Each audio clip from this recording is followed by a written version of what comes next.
दुनिया के सबसे अमीर इंसान और टेक बिलियनियर एलन मस्क ने हाल ही में भारत को एक ऐसी चेतावनी दी है जिसने डेमोग्राफर्स यानी जनसंख्या विशेषज्ञों को चिंता में डाल दिया है। मस्क ने कहा है कि भारत का बर्थ रेट यानी जन्म दर बहुत तेजी से गिर रहा है, खासकर पढ़े लिखे तबके में। यह बात हैरान इसलिए करती है क्योंकि पिछली पूरी सदी में दुनिया इस बात से डरती थी कि भारत की आबादी बहुत तेजी से बढ़ रही है। अप्रैल 2023 में ही भारत चीन को पीछे छोड़कर दुनिया का सबसे ज्यादा आबादी वाला देश बन गया है।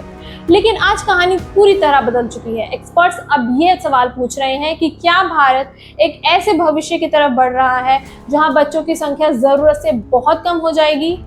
इस पूरी स्थिति को समझने के लिए हमें आंकड़ों को देखना होगा। यूनाइटेड नेशंस पॉपुलेशन फंड की 2025 की रिपोर्ट के मुताबिक भारत का टोटल फर्टिलिटी रेट अब घटकर 1.9 पर आ गया है। आसान शब्दों में कहें तो फर्टिलिटी रेट का मतलब होता है कि एक महिला अपने जीवन काल में औसतन कितने बच्चों को जन्म देती है।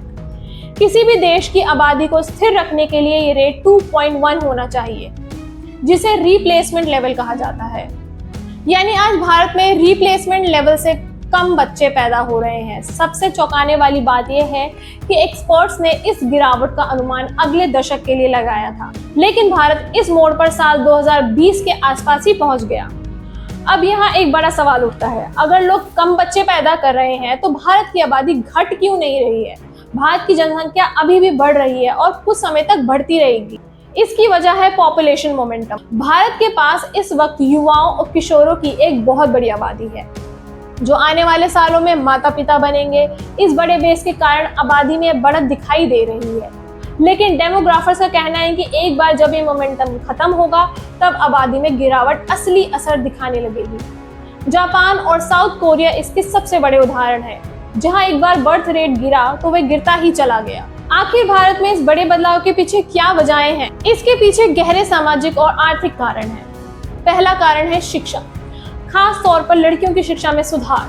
जैसे जैसे महिलाएं ज्यादा पढ़ लिख रही हैं और करियर पर फोकस कर रही हैं, शादी और बच्चों की उम्र बढ़ रही है।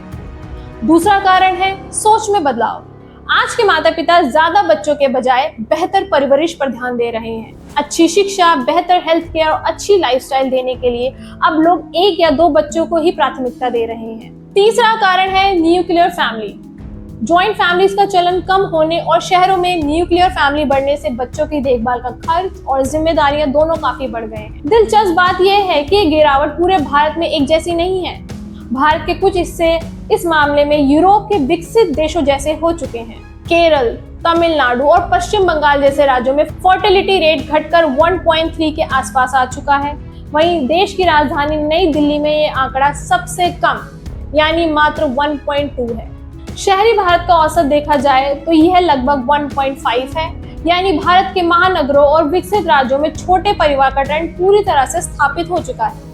यह स्थिति भारत के लिए एक अनोखी चुनौती खड़ी करती है।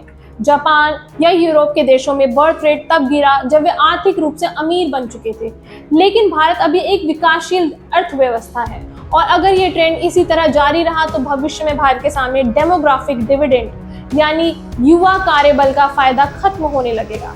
देश में काम करने वाले युवाओं की संख्या कम होगी और बुजुर्गों की आबादी ज्यादा, जिससे हेल्थ केयर और पेंशन सिस्टम पर दबाव पड़ेगा। सीधे शब्दों में कहें तो भारत के सामने खतरा यह है कि वे अमीर होने से पहले ही बूढ़ा ना हो जाए। यही वजह है कि एलन मस्क जैसे लोग आज भारत की इस बदलती डेमोग्राफी पर चिंता जता रहे हैं। इस बड़े बदलाव पर आपकी क्या राय है? कमेंट सेक्शन में जरूर बताएं। धन्यवाद। जय हिंद।